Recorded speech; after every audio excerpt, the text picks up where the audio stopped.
एक था सुंदर सा तालाब। ये तालाब बहुत ही शांत और मनमोहक था, जैसे किसी चित्रकार ने अपनी कल्पना से इसे बनाया हो।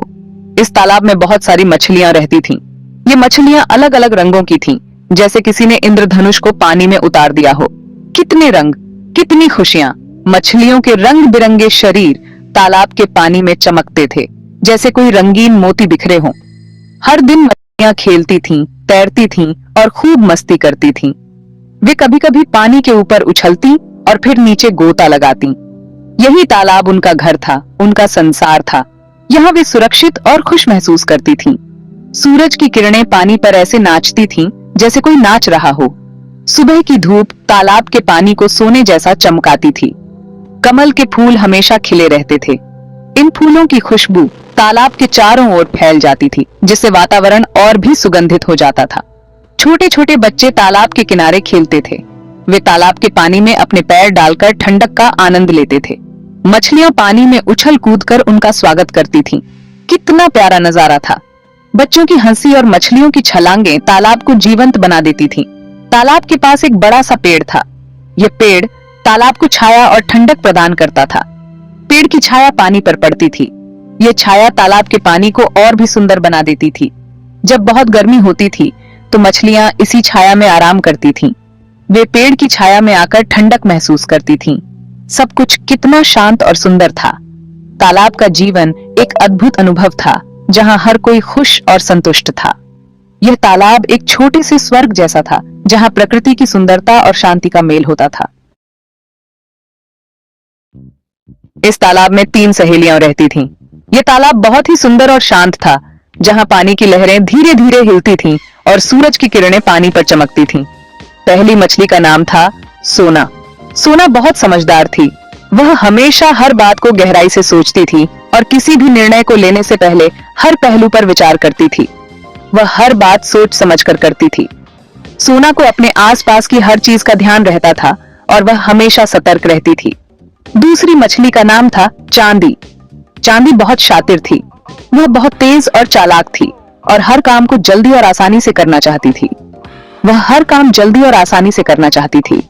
चांदी को चुनौतियां पसंद थीं और वह हमेशा नई नई तरकीबें सोचती रहती थी।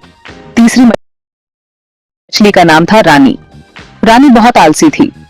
उसे मेहनत करना पसंद नहीं था और वह हमेशा आराम करना चाहती थी। उसे तो बस सोना और खाना पसंद था। रानी को तालाब के शांत पानी में तैरना और आराम करना सबसे अच्छा लगता था। एक दिन तीनों सहेलियां खेल रही थीं। वे तालाब के पानी में मस्ती कर रही थीं और एक दूसरे के साथ समय बिता रही थीं। वे पानी में गोते लगा रही थीं और पानी में उछल कूद कर रही थीं। उनकी मस्ती और खेल कूद से तालाब का पानी भी हिलोरे मार रहा था। एक दूसरे का पीछा कर रही थीं। वे एक दूसरे को पकड़ने की कोशिश कर रही थीं और हंसी मजाक कर रही थीं। अचानक सोना रुकी और बोली, रुको, तुम्हें एक अजीब सी आवाज सुनाई दे रही है। सोना ने अपने दोस्तों को सतर्क किया। चांदी ने कहा, अरे सोना, तुम भी, हम खेल रहे हैं और तुम हमेशा की तरह डर रही हो। चांदी ने सोना की बात को हल्के में लिया। हम खेल रहे हैं और तुम हमेशा की तरह डर रही हो। चांदी ने सोना की बात को हल्के में लिया। तुम्हें हर समय चिंता करने की जरूरत नहीं है। रानी बोली, हाँ सोना, तुम बहुत ज्यादा सोचती हो। आओ खेलते हैं। रानी ने भी सोना की चिंता को नजरअंदाज किया और खेल में वापस लौट आई। लेकिन सोना को कुछ ठीक नहीं लग रहा था। उसे अपने अंदर एक अजीब सी बेचैनी महसूस हो रही थी। उसे अपनी बात पर पूरा भरोसा था। सोना ने अपने दोस्तों को फिर से समझाने की कोशिश की। उसने फिर से ध्यान से सुना। हाँ, कुछ तो गड़बड़ थी। सोना ने अपने दोस्तों को बताया कि उसे कुछ खतरे का आभास हो रहा है। हाँ, कुछ तो गड़बड़ थी। सोना ने अपने दोस्तों को बताया कि उसे कुछ खतरे का आभास हो रहा है। उसने कहा, हमें सतर्क रहना चाहिए और इस आवाज का पता लगाना चाहिए। वो देखो, सोना चिल्लाई। दूर से एक मछुआरे को तालाब की ओर आते देखा जा सकता था। उसकी चाल में एक अजीब सी तेजी थी, जैसे उसे कुछ बहुत जरूरी काम हो। उसके हाथ में एक बड़ा सा जाल था। वह जाल बहुत मजबूत और बड़ा दिख रहा था, जैसे उसने इसे खास तौर पर तैयार किया हो। वह तालाब के किनारे आया और जाल तैयार करने लगा। चांदी घबरा गई। उसकी आंखों में डर साफ झलक रहा था। अब क्या होगा सोना, यह तो हमें पकड़ लेगा, चांदी ने कांपते हुए कहा। रानी बोली, हाय राम, अब तो हम गए काम से। उसकी आवाज में घबराहट और निराशा थी। सोना ने शांति से कहा, घबराओ मत, हमें एक रास्ता निकालना होगा। मैंने पहले ही यह आवाज सुन ली थी। हमें सतर्क रहना होगा और जल्दी से कुछ सोचना होगा। हमें यहाँ से जाना होगा और जल्दी जाना होगा, सोना ने दृढ़ता से कहा। अगर हम मिलकर काम करें तो हम इस खतरे से बच सकते हैं। सभी मछलियां एक साथ हो गईं और उन्होंने एक सुरक्षित जगह ढूंढने की कोशिश की। तालाब में कई छुपने की जगहें थीं, लेकिन उन्हें सबसे सुरक्षित जगह ढूंढनी थी। यहाँ छुप जाओ, सोना ने कहा। जब तक मछुआरा चला नहीं जाता हमें यहीं रहना होगा। मछुआरे ने जाल फेंका, लेकिन मछलियां चुपचाप छुपी रहीं।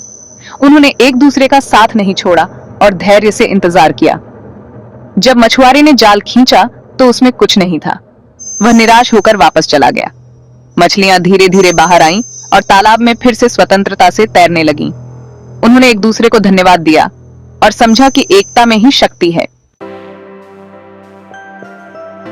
सोना ने कहा, देखो, हमें इस तालाब के दूसरे छोर पर जाना होगा। वहां एक छोटी नाली है जो नदी से जुड़ी है। अगर हम उस नाली से होते हुए नदी में पहुंच गए तो हम बच जाएंगे। चांदी बोली, लेकिन सोना, वह नाली तो बहुत पतली है, हम उसमें फंस जाएंगे। सोना ने कहा, हाँ, यह मुश्किल होगा लेकिन नामुमकिन नहीं। हमें सावधानी से जाना होगा। चांदी ने कहा, मेरे पास एक और तरकीब है। हम मछुआरे के जाल के नीचे से निकल सकते हैं।